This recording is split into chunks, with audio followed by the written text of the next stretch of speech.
Good afternoon, everybody. Thank you so much for joining me today. I am very honored with our guest today, but I'm going to do my whole spiel first, and then we will get to our guest. So #NoLimits is about people whose society has placed limits upon, but who have busted through those limits.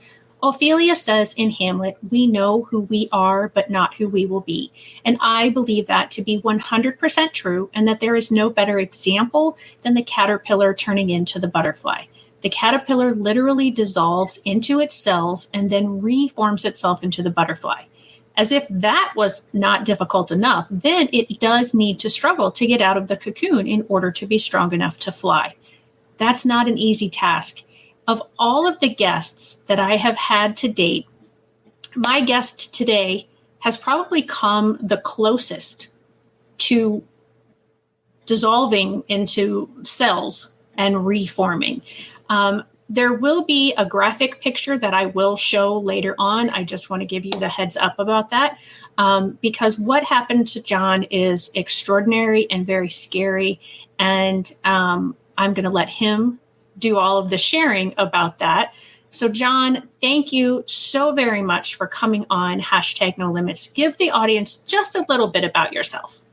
First of all, hi, Shelley. So Hi. It is a joy to be on your show. And for the listeners and viewers, hello to all of you guys and ladies and friends. A spiel about myself. We'll start here. I am married. I'm married an occupational therapist who works with kids who have special needs. Her name is Elizabeth Grace. We call her Beth.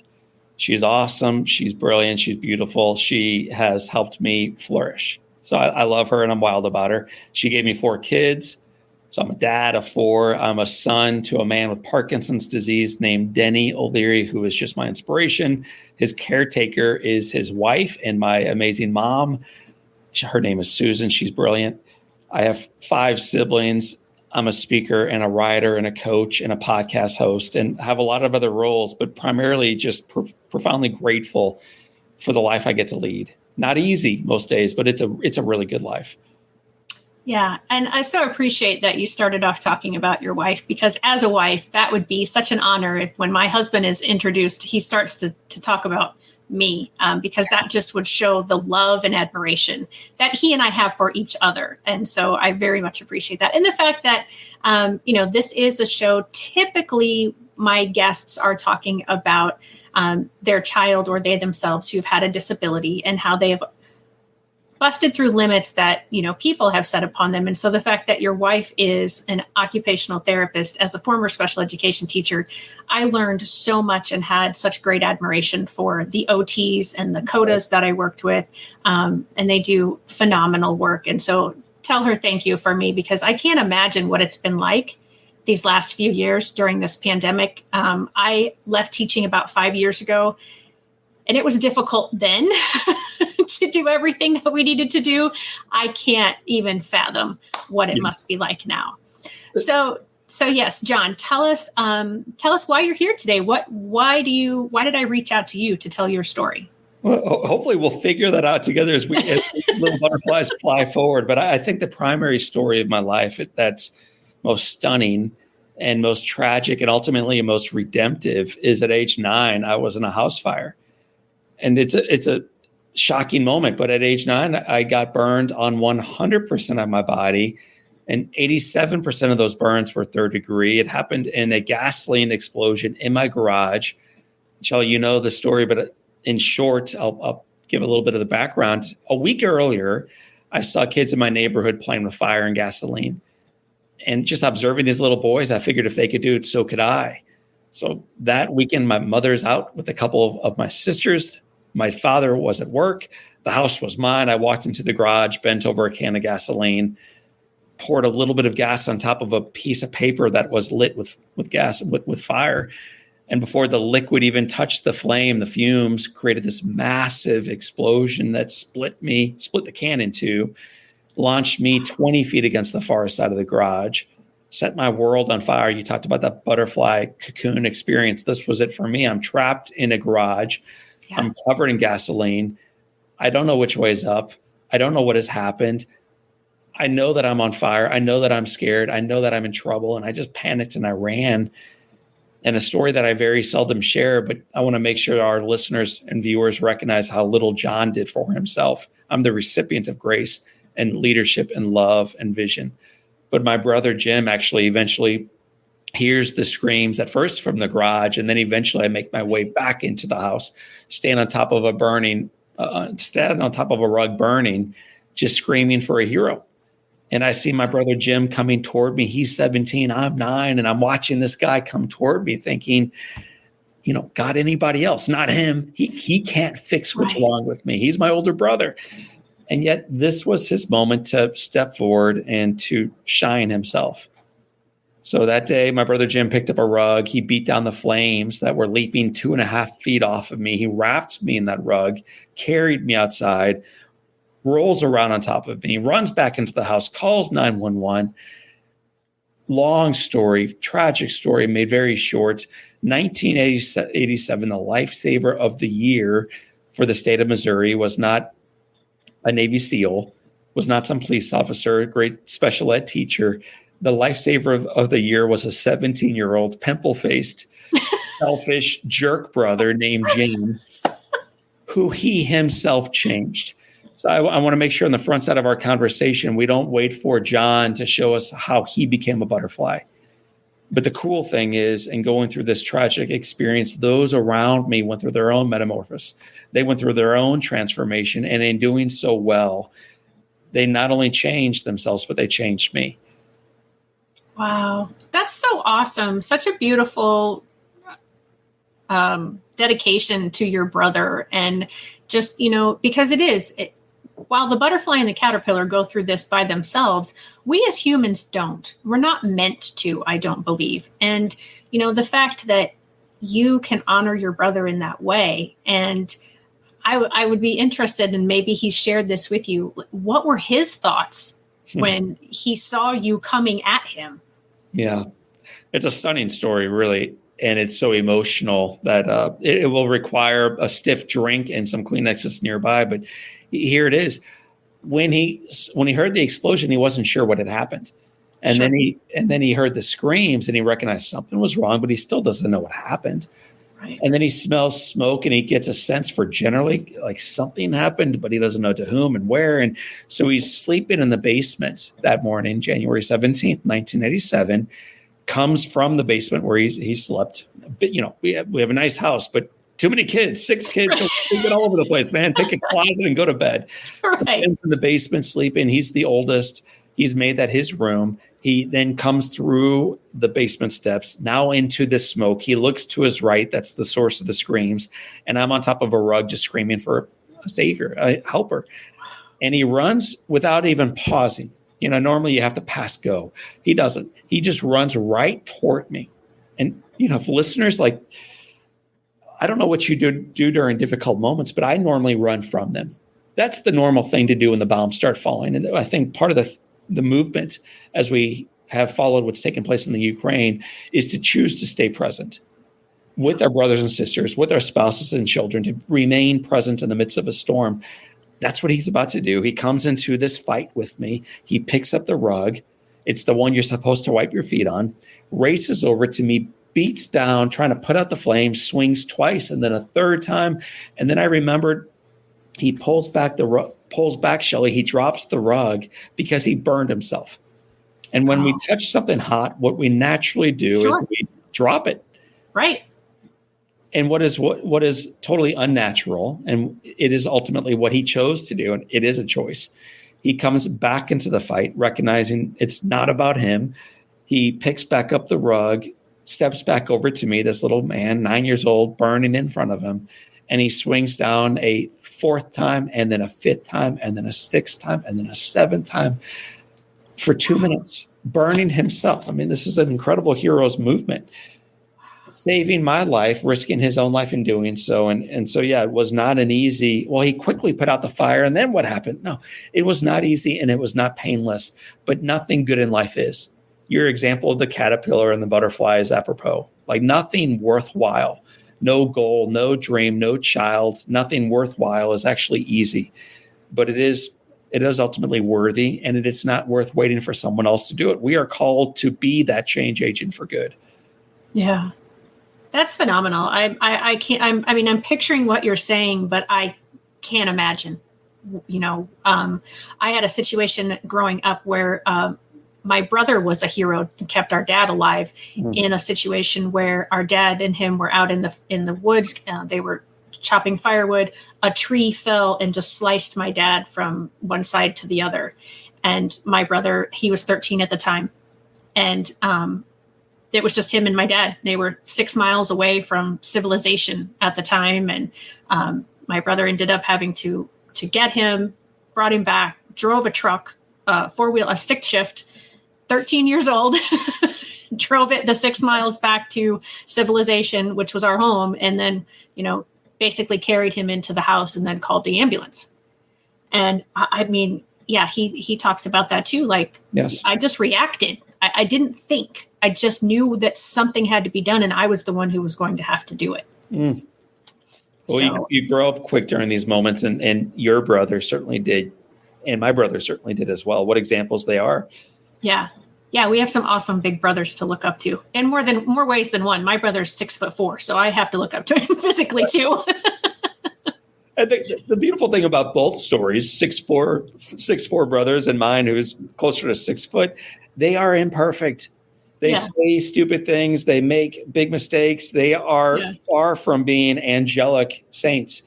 And yet in their actions, and ideally as we draw the line back to ideally in ours, there are moments and evidence of selflessness, of sacrifice, of vision, of metamorphosis, of change, transformation, and just righteous acts of good. And that's why I love our story so much, is because going into it, none of us seemed like we would become the heroic type.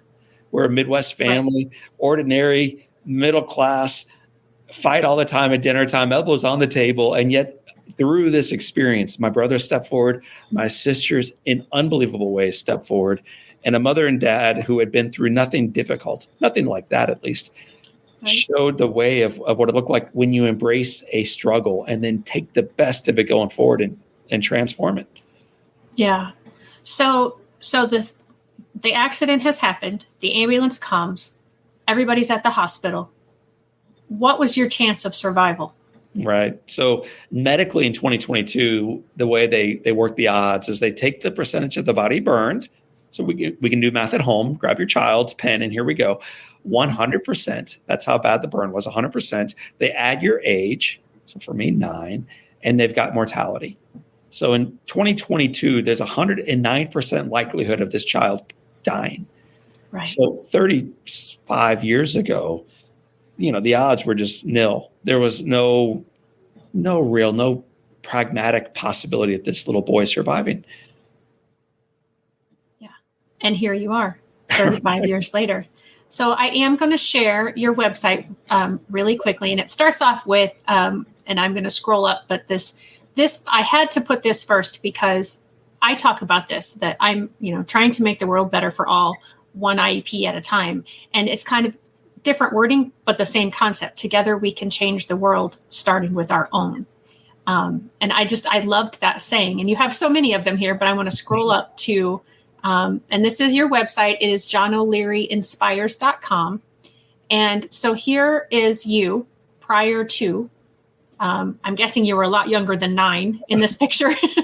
Right. I was a small 9-year-old. No, so in that picture, I would imagine. Yeah.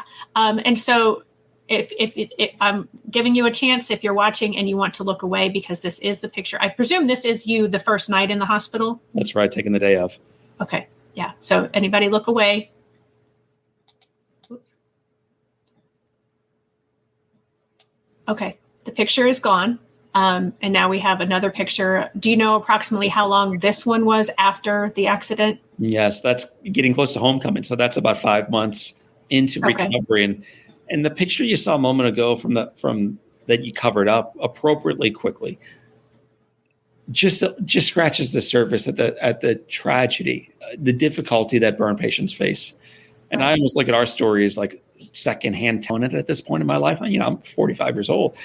So I don't even feel like I'm that little guy anymore, but I do know what it's like to visit little patients. And I do know what it's like to go through an experience like that. And when I experience it now, I experience it primarily through the lens of the patients currently facing it, through the family members loving them in the midst of it, and through the staff members who keep showing up daily to guide them forward through a horrific difficulty.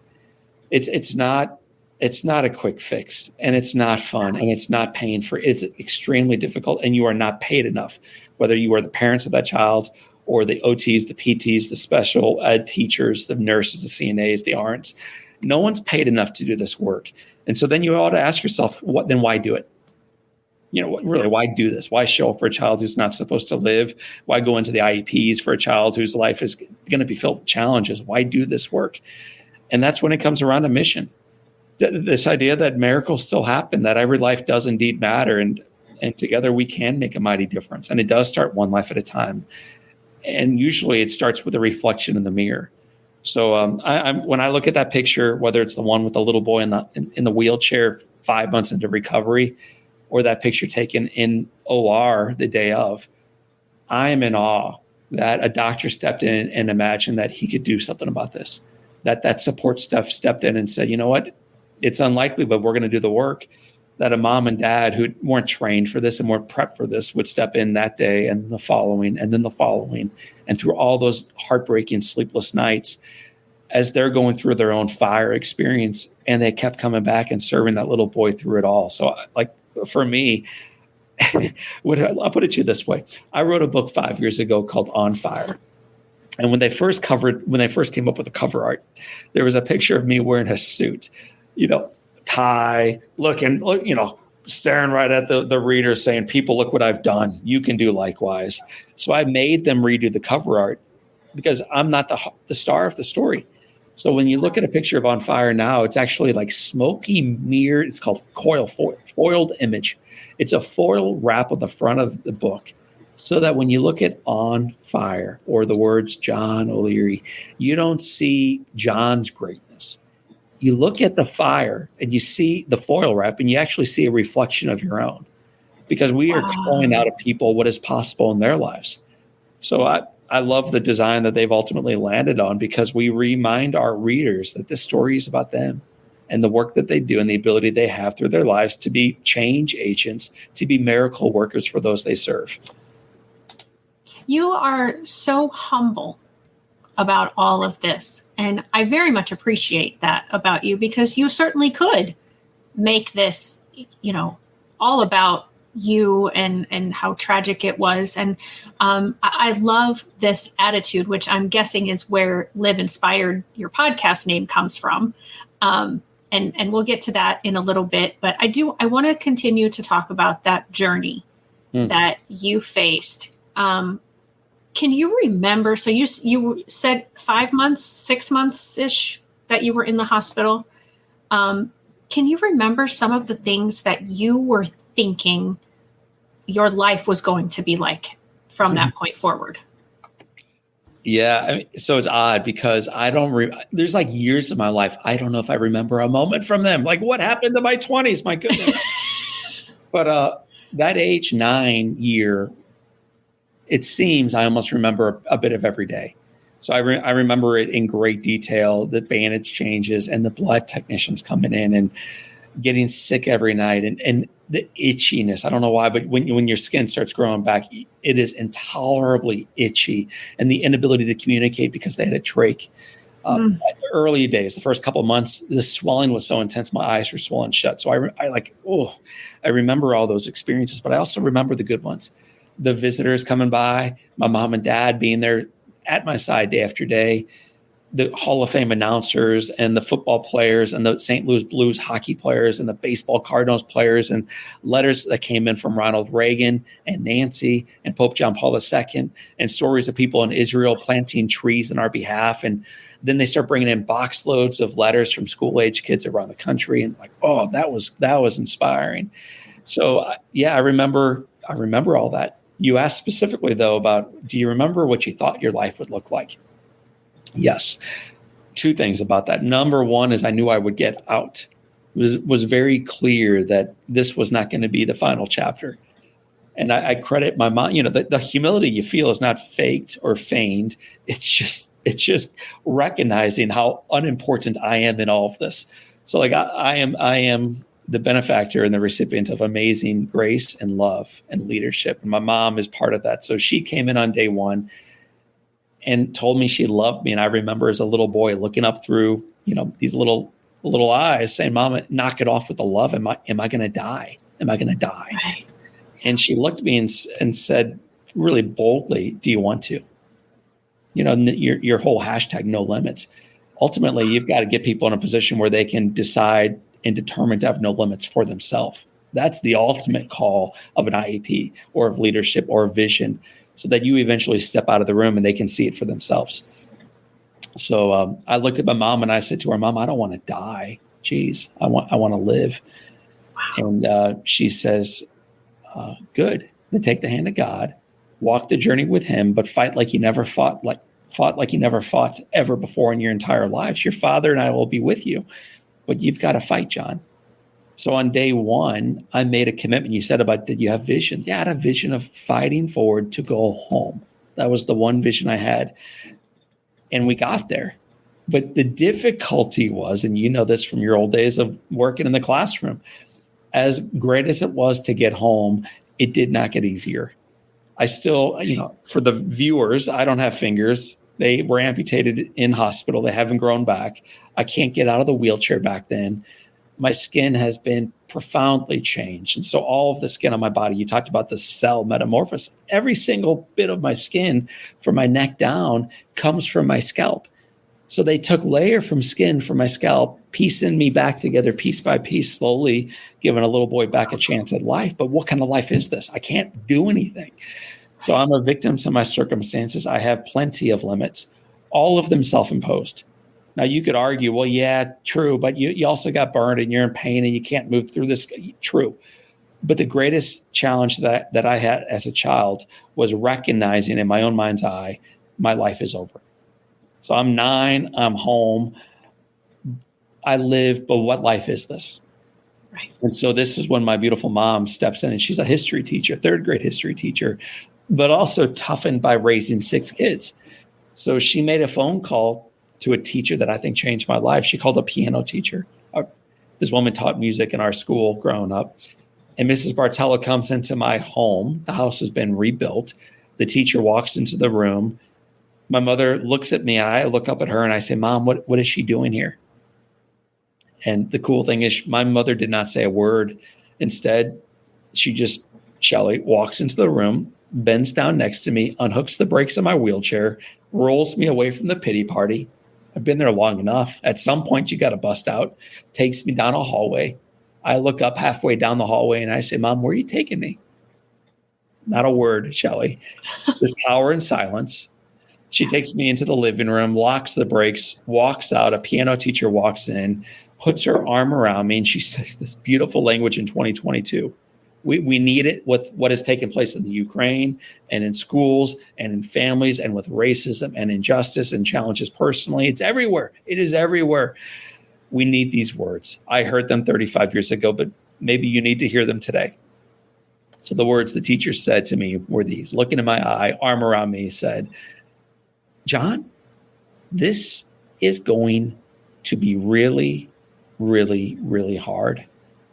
It just is. Welcome to life.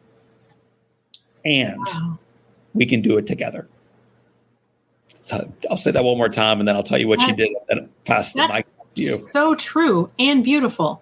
Hey, it's going to be hard. It just is. Welcome to life. But we can do it together. And then Shelly, she takes a little pen out of her purse, puts it on my broken, useless, damaged, fingerless, good for nothing hand. That's how I viewed it. And I promise you, I'm not the only one that viewed it that way. There are many people who would have viewed a child disfigured in a wheelchair as being washed up. But this teacher did not. She saw the promise of his potential. She put a pen on the damaged hand, seeing that it was about to fall off, grabbed 3 rubber bands, tethered the pen to my hand. Now the pen's on solid. And now a little boy with seemingly no real chance at possibility is playing the piano with a pen. And then the teacher came back the following day and the following day for 5 years. So when you talk about the humility on the call, it's because I recognize very clearly how fortunate I was to have phenomenal teachers and parents and siblings and grandparents and strangers and presidents and athletes and coaches and blood technicians and therapists come into our life and say, we believe in you. We believe in you. And at some point, you've got to believe in yourself. Yeah. So they were the first ones to see no limits in me. And eventually I started to believe that vision. That is so touching. And I see that so often. And I've had so many students come to me that they didn't have the physical burn that you had, but they had been burned on their heart by so many people telling them that you're not good enough. I mean, they don't use those direct words, you're not good enough, but in the actions that these staff of schools and medical professionals and family members and I felt like for many of my students, it was teaching them first that they were valuable exactly the way they are. Yes. And getting them to believe in themselves again. And I mean, these kids, when I would get them, would be anywhere from kindergarten to fourth grade in most instances. And to think that we have, as a society, beat these kids down so much already is just heart-wrenching to me. And I've had several of them tell me that I was the first person to believe in them outside of their mom and dad. Yes. And sometimes I was the first person ever. And yes. I'm so thankful for those moments. And I'm so thankful that you had, it sounds like a whole slew of people Yes. surrounding you and constantly telling you that your life was still valuable and that you had great things to share. And they were right. I mean, what I've seen of you, I mean, we don't know each other personally, but you have done amazing things with what happened to you. And I'm so impressed because it wasn't an easy journey by any stretch. So go ahead. Yeah. And I'll just echo what you're saying. First of all, regarding the journey, again, nothing worthwhile is. And in Amazon Prime era, where when you order the ear pods, if they don't show up that night, you're wondering what in the world is wrong with those people. Patience is a virtue, and persistence is a virtue, and vision is a virtue, and selflessness and sacrifice and waiting. These are things that are meaningful, and your great grandparents knew it, and their parents, but we are at profound risk of losing sight of that. So I was fortunate to go through that. I was also fortunate, like you, to have these teachers show up in my life. And what I was just thinking as you were speaking and sharing those stories is how cool also to not to know when you're part of someone's miracle. Like you don't know which word is going to be the one that turns the light on in the room. Yeah. You don't know. So if that's true, but if you also recognize, but something I do up here in the front of the classroom or with this child or with that family or in the parking lot might matter. Then what you start to do is you treasure every moment and you treat them as if they're sacred, and they are. So you're not wasting your time. You're actually fully living your life. And so I think it's really cool that we as human beings can make a mighty difference in others, and we don't know what difference that is when it's happening. So that now we're called to show up mightily. And we certainly have the ability to do it in a positive way. And unfortunately, we have the ability to do it in a negative way too. Yes. And I'm guessing, maybe I'm wrong, I hope I'm wrong, but I'm guessing you had some situations from when that accident happened until today where people didn't treat you as great as they should have. And they did cast you aside. All the time. Yeah. A lot of well, I'll go in a different direction. One of my stories that I almost never share, but it's relevant in particular to your audience. In our church service, there's a moment where you extend your hand and offer peace to the people around you. Oh, sure. I was about 10 years old when this was happening, out of the hospital, standing back at school. Life was okay. But I also knew I was different. And if I'm being really honest, probably less than other people. So I'm shaking hands with my dad. Again, I don't have fingers for the people listening. Shaking hands with my mom and 5 siblings. And it's just like that fun moment with family. Then you turn to the people in front of you and around you, and it's all good. And most people in that community knew me. But I remember that day turning around to the guy behind me. And he had a beard. He was a giant man, barrel chested. And I extended my right hand. He extended his right hand. Then he looked down and saw my right hand. And then he withdrew his right hand. Then he crossed his arms and looked away. And I'm 10, and this is now 34 years of experiencing this. Right. But I still remember what it was like to be rejected like that. I still remember turning away from that and away from that pew, and in some regards, even away from that service. Angry, recognizing not only what he did, but that he was right. So like, if you don't think your actions or your words or your eye rolls or whatever else don't have an effect on someone else, it's only because you're dense. You're not paying attention to what's happening in someone else's life. You're not being empathetic at all. And my mother picked up on the fact that day that something had changed in church. So this is just the beauty of a mother and motherly love for the dads and the men in the room too. I'm talking to everybody. But this beautiful lady picked up on it, and I showed her what happened, and I told her what had happened, and I reminded her how it made me feel. And she said to me, John, never let the way someone else glances at you, leans towards you, or pull away from you influence the beauty and the dignity of your life. Never let someone else's reaction to you ever demean you. Never, ever. She said, from now on, when you have an opportunity of saying hello, you extend your right hand, and then you pull forward with your left hand, their hand, and you just pull them in. You don't let them go, man. They don't have a say in the matter anymore, because you know who you are, you know whose you are, and you're not going to let them take the baby way out. So from that day on, and if you've ever met me live, you've experienced this. When someone says hello to me for the first time, they're coming in for the hug. They may be wearing a mask. They may be 6 feet distancing due to COVID, but I'm coming in for the hug, and I do not let them out. Not because of them, but because of me, because of my dignity and the way we are going to do life together. And so I want people to recognize, I don't care. I'm not defined by these amputations or these scars, and I don't want you to define me by them either. And so in a market that seems to be building up walls around all of our differences and breaking it down to the lowest common denominator, man, I'm trying to break through that. I want to come together with people and do life well together going forward.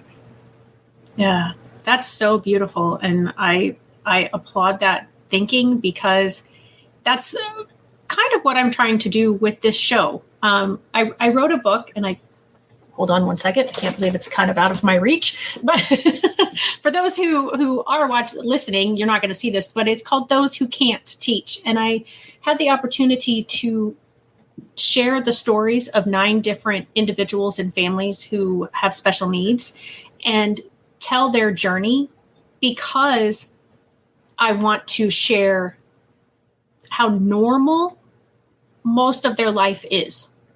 And I put normal in air quotes, because what is normal and who wants to be normal? But there's so much about somebody who is different that is so much the same. And that's from that book kind of is where #NoLimit stemmed from. Because when the pandemic hit, I thought, well, okay, what am I going to do now? I can't be out promoting my book in person anymore. So, and there are millions and millions of stories like the ones in my book. And so trying to change people's perspectives so that they can see that every person is a person before anything else. Right. And that everyone deserves dignity and respect. And that you don't have to like every single person on the planet. You don't have to be friends with every single person. And I'm really excited by the way that your mom said to you, don't worry about what they think, because it isn't about them. It's about you. And to have her not say, oh gosh, I'm so sorry that happened to you, and it's never going to happen again. That's not reality.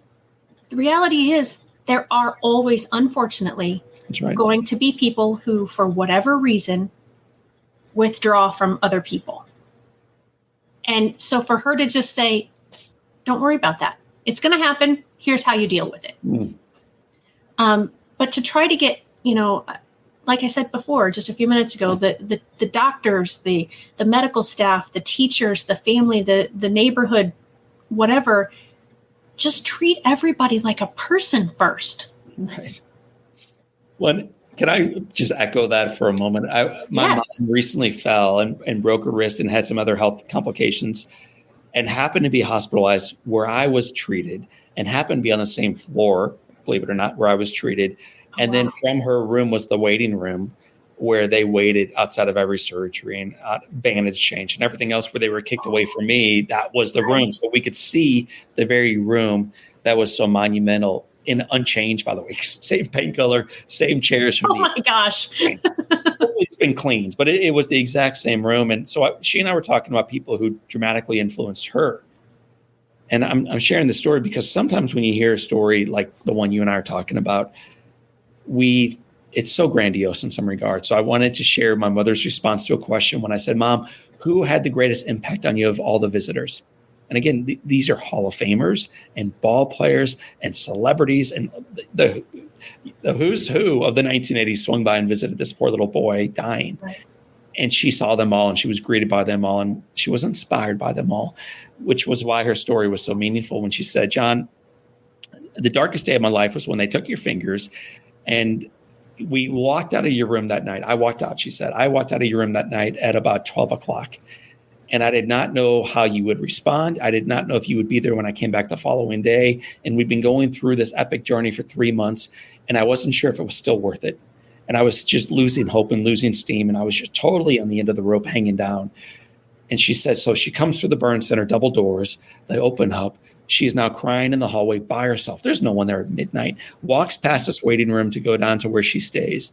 And in the waiting room, it's darkened. There was one little lamp on, and it was this one guy named Don Lee. Don Lee was a junior year English teacher for my brother, and he wasn't sure how to make it better for the Learys. He didn't have a whole lot of money. He didn't have a whole lot of connections. He didn't have all that stuff that some other people had, but he could serve through the gift of presence. So every night he would just grade papers in this waiting room. I get emotional, man, because this is life here, life and death in the balance. And here he is that night grading papers in a darkened room. She walks out. She's broken. She looks up. He's there. She walks over to him and just collapses in his arms, this young 26-year-old English teacher. Wow. And so I'm like, well, Mom, what did he say? How did he make it right? And that's when she said, oh, it wasn't what he said. I don't remember him saying anything. It's the fact that he had the audacity to be their presence in the first place. So teachers and parents and sons and daughters, I don't think you need to be a celebrity. I don't think you need to be able to coalesce a couple sentences in perfect order. I think the call of humanity is to go and to show up and to be present and to risk not being used, but on the chance that you are needed, you might quite literally change someone else's life simply by being there. And so that's the kind of work that we can do, and we can do it well. That is incredible. I mean, I could see some teacher doing it, till like 9, 10 o'clock at night, but to still be there at midnight. And, it was just for such a time as this, right? I mean, there's just, oh goodness. And your whole life is filled with stories like that. Those inspirational stories, and which again is why you have your podcast, why you've written your book, and how you have beautifully morphed from that caterpillar into this butterfly that is internationally known. So you're literally flying all over the world, or at least you were before the pandemic. I guess you still do. I usually use airplanes. My arms aren't that. No, your wings just can't carry you. Airplanes get me where I need to go. Yeah, and it's because of how you have taken what happened to you and used it to see the good. that's incredible. And I know you know that, and I know I'm not telling you, like I know you don't go around patting yourself on the back. No need. There are two things that allowed that to happen. The first was when I was getting ready to go back to school, I had special educators swing by for 18 months to coach me up and teach me up and bring me back to my class slowly. But it meant after a year and a half, I had to go back. And I did not want to, because I knew the other kids would judge me and not like me and everything else that a child might feel after being set aside for 18 months and then returning physically different and seemingly damaged. And my dad, after hearing me complain about, like, Dad, why me? Forever. As we're getting ready to go back to school the night before, I'm yelling at him again, Dad, why me? Why me?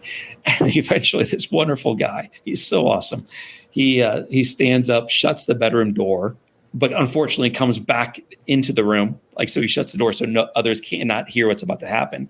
Walks over to me, kneels in front of me, puts his hands very firmly on my legs, looks me in the eyes and says, John, darn it, why not you? This terrible thing has happened to you. And if you want, you can be a victim to these circumstances for the rest of your life. Or you can choose to rise above. You can choose, in your language, have no limits. You can choose to soar forward in life. And he said, John, victim or victor, either way, it's your choice. And then he kissed me on the forehead. He walked out of that room. He never looked back, and neither have I. So this inflection point between becoming a victim or a victor was something my dad said in front of me very clearly as a young boy. And I chose the path that he laid in front of me, this choice to be a victor, to imagine being accepted, to imagine being worthy, to imagine being embraced. And I think it changed the dynamic in the classroom when I came back to school. So that was huge. As a little parentheses to those in special ed, another thing they did, though, is they had teachers or nurses come into my classroom and educate the students what had happened to John. And they made it seem like when he comes back, he is a hero. Do you have any idea what a champion for life he is? The difficulties he's faced. He met ball players. He saw the radio announcer. He got a letter from Ronald Reagan. Like, they made it seem like this guy was cool. You're going to be lucky to meet him. Any questions for me, the nurse? And they would ask all the questions around his hands or how we can help. And that changed the dynamic in the room itself when I returned. So that is really key, to make sure that the other peers recognize what has happened to a student who may seem different otherwise. So that's a big thing. And the second big thing was when I was 26 years old. This was a turning point in my life. I'm in a church service. This one, no hand of peace, but this time there's a sermon on talents. And I'd always viewed what happened to me as taking away all the talents. But this pastor was talking about, if you have 1, 3, or 5 talents, you are called to multiply. And I think those of us who are extraordinarily good looking and wealthy and well-versed or whatever it is, we know we have 5 talents and we multiply freely. Why would we not? And those with 3, we try to do our best to multiply too. But I had always felt like the guy with 1. And in the reading, this guy with 1 talent buried it because he wanted to protect it. That's what I had done my entire life. I buried my talents. And then his pastor put on the sermon that was just convicting, that essentially said it does not matter how you felt. You are called toward greatness. You are called to utilize that for something far bigger than you've been doing in the past. So I hear this 2.5 decades into my life, and it was the turning point. It allowed me to start embracing the story, embracing the brokenness, slowly start, like a little caterpillar does so frequently, go back into the cocoon, have this transformational experience. Eventually, through that cell transformation, find wings, will awkwardly flutter them just a little bit. I gave 1 talk to 3 Girl Scouts, and then 1 more talk to 8 Rotarians, and then 1 more talk to, I think, 20 Kiwanis members. And then, Shelley, over the course of 15 years, I have traveled the world, 50 states, dozens of countries, a couple million people live, just by flapping the wings.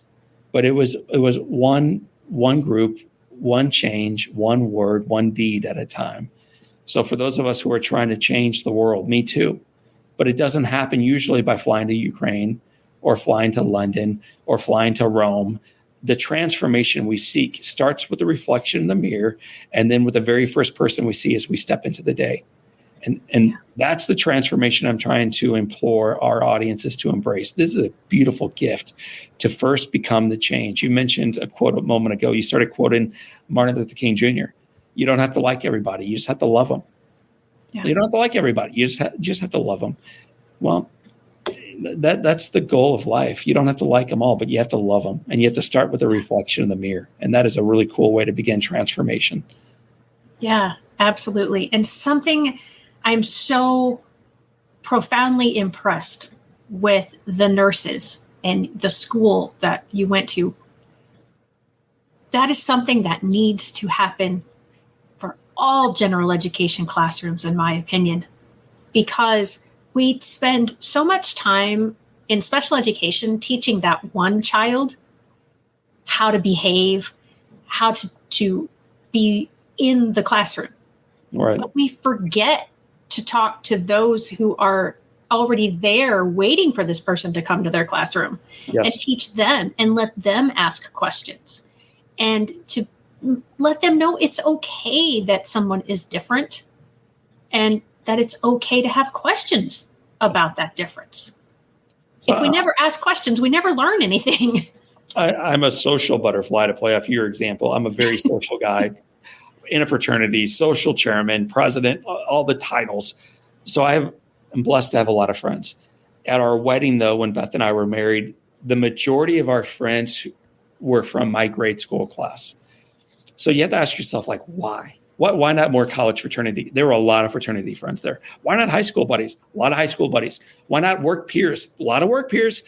But the majority of our friends, if you look at it as a percentage, were from the grade school class. And the reason why, I think, is because this profoundly difficult experience that fell on me and them, rather than hiding from, we embraced. And I'm looking at the nurses and the teachers now. They embraced, and they turned what could have been a very miserable experience for all of us into one of transformation, where these little ones understood what had happened to John and also how they could collaborate and work together to help him going forward. So then when John struggled carrying his backpack, they wanted to step forward. When I couldn't get the lid off those darn big pens, they wanted to be the one. They wanted to help me put the books in the bag at the end of the day. They wanted to sit with me at lunch because they knew it was hard to get that little foil off those sandwiches. So rather than becoming like looking over their shoulder, feeling sorry for him, they became cheerleaders. Why share this with your listeners? Because in a marketplace that feels isolated and is wrapped with the comparative mentality of feeling like they don't stack up, none of us are good enough. None of us are as pretty as the guy next to us, or as handsome as that guy, or as pretty as the other. None of us have many friends or as much money. There's an opportunity in the work that we do to make all of us feel like they are part of a solution. And so as we look at these children, some of them having some special needs, some challenges, and we allow the others in the classroom to come around them and to become part of their transformation, it's not only fixing, now I'm using finger quotes, fixing the child with special needs. It is fixing and elevating and transforming every student in that class. So as we look at a broken down society filled with isolation and divisiveness, we have an opportunity to draw them together and pull out the better angels, as Obama would have quoted, but before him, Lincoln, to pull out the better angels of humanity. And so what a cool thing to be part of that gift for those around us. Yeah, that's so awesome. I have so much enjoyed this, and I feel like I could just talk to you for days because we seem to have very similar thought patterns. And I've so appreciated you being here, because as I said at the beginning, and we talked about a little bit, you are not just known in the St. Louis area, but you are known nationwide, international. You have Live Inspired, the podcast. Tell us a little bit about some of the people that have been on Live Inspired, that you have been inspired by. So in this room, for the folks who are watching, the wall behind me is family. Parents, grandparents, my wife's parents and her grandparents, her siblings, my siblings, our babies. So this is why I work. That wall is, man, I want to go to work today to make the world better for them. Yeah. To the right are people throughout history who inspire me deeply. Mother Teresa, Abraham Lincoln, Martin Luther King Jr., a guy named Oscar Romero, among many others, who are like unbelievable historical figures but all of them are seen in pictures. Abraham Lincoln seen with his son. Did you know Lincoln was a dad? Just a dad. Wow. He's a husband, Yeah. probably not even a good husband, but he was these job titles that I am too. Martin Luther King Jr.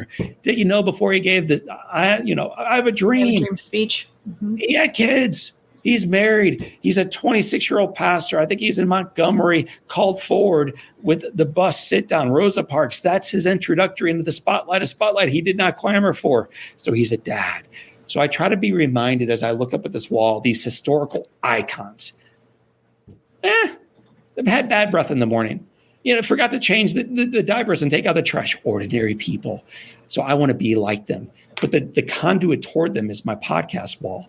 So I have a whole wall up here, Shelley, of people that I've interviewed, from presidents to best-selling authors to astronauts to people who went to Africa and started missionary work to musicians, the band Journey, police officers, Marines who picked up Purple Hearts, on and on and on and on and on. What they have at their core, though, they are ordinary individuals who saw a need. Anybody can see the need. If you don't believe me, watch the media tonight. They will tell you how bad the world is. But rather than telling everyone else how bad it was, these people did something. They did something. And because of that, they became heroes. They became astronauts. They became Purple Heart recipients. They became phenomenal world-class teachers and authors. So my podcast celebrates the act of ordinary people stepping forward, not making excuses, but making a difference. And so we've had on Brene Brown, we've had on Mel Robbins, we've had on Charlie Plum, this guy who spent 8 years next to McCain in Vietnam, being abused and being tortured. But once they got out of it, they decided not to be victims. Those who spent the majority of the 8 years, up to 8 years in these camps, went on to become admirals and senators. And Charlie Plum is a phenomenal author and human being. They credit it to that shared difficult experience. And that first word is key, that shared difficult experience. And that's why they went on to do amazing things, whether you voted for McCain or not. I'm not that interested in that. But these people did phenomenal things in their life because of doing difficult things together. Yeah. And I so appreciate what you said about, we know Abraham Lincoln for the big stuff, but reminding us that he's a dad, he was a husband, and helping us to and when we think about those celebrities, the Mark McGuire's, the Stan Musials, I'm going to pick on our Cardinals, they had they're known for their great successes, but they had a whole lot of things that we don't talk about that were not successful. And so it's okay that we're not successful at everything that we attempt. It's okay that we make mistakes. It's okay that we are not A or B or maybe not even C students. It's okay that we have those struggles like the caterpillar, not maybe as severe all the time as the caterpillar going to the butterfly or like what you've gone through, but that we, as you said, we grow through those challenges. There's a song out now, and I'm always really bad at artist names and the titles of the songs, but they talk about being thankful for the scars. Because if it wasn't for the scars, they wouldn't know about the good stuff. And we have to, I don't want to say try to go out and make scars. We don't have to try. They're going to happen. But not dwelling in those scars and being in that pity party. Yes, it's sad. Yes, feel your feelings, but don't stay there. That's right. Get somebody to help you get out if you can't get out of those feelings on your own. You had, we've talked about, some amazing support system. And, many of our children that have special needs have that support system, but sometimes the support system needs a support system. That's right. Your parents, your mom needed that guy in that waiting room that night. And we need to be there for those kind of situations and to step up and to be present, as you talked about earlier. So what else is it that you do? I don't want to miss anything. You're a best-selling author. You're an international speaker. You are a husband. You are a father. You are a son. You are a brother. You are. Yes, big roles. I'm a servant, man. All we want to do these days is just make a difference in the marketplace. So we are always open to making a difference through stories that come in particular with children who are going through their own trauma. And that can take on a million different looks. But I love nothing more than forming a relationship with a kid who is struggling, with the family of that child who might be struggling, putting our arms around them, walking forward with them, coming back, bringing friends, and making a difference. So if you want to learn more about the work that we do, you can visit us at johnolearyinspires.com. So it's johnolearyinspires.com. You can sign up for our newsletter. It's free. You can subscribe to the podcast. It's free. You can check out our books. If you can't buy one, I'll send you one. And you can also just stay in touch with the work that we're trying to do in the marketplace. We think not only do these kids struggle, and not only are they worthy, but we think in putting our arms around them and bringing others alongside of us as we do so, that we change not only the life of that child and his or her family, but also those doing the work, those making a difference. So we're just trying to create more experiences like that in the community. Wow. Thank you. Those don't seem like big enough words to express what I'm really feeling, but they're the only words I have. So thank you again so much for being here, for giving of your time. I know you are an incredibly busy guy, so I appreciate this notch of time that you have given to me and to my audience. And guys, give him some thanks in the comments, and I will be sure that he gets those. Make sure that, if he has inspired you in any way, that you leave those comments, and I will make sure that he gets them. And if you get a chance to hear him speak, go do it. It's well worth your time, well worth any money that you might have to expend to get there or to get into the venue. But yeah, I can't thank you enough. And check things out for me. If you're interested in purchasing my book, you can do that through my website. You can do that through Amazon. Again, it's called Those Who Can't Teach: True Stories of Special Needs Families to Promote Acceptance, Inclusion, and Empathy. Also, if you need somebody to go with you to those IEP meetings, or you need help with the understanding special education, that's me too. I don't often promote myself. I forget to do that part. So I'm glad I remembered to do that today. And again, John, much, much thanks. Thank you, Shelley. Well done. Keep making a difference. Thanks.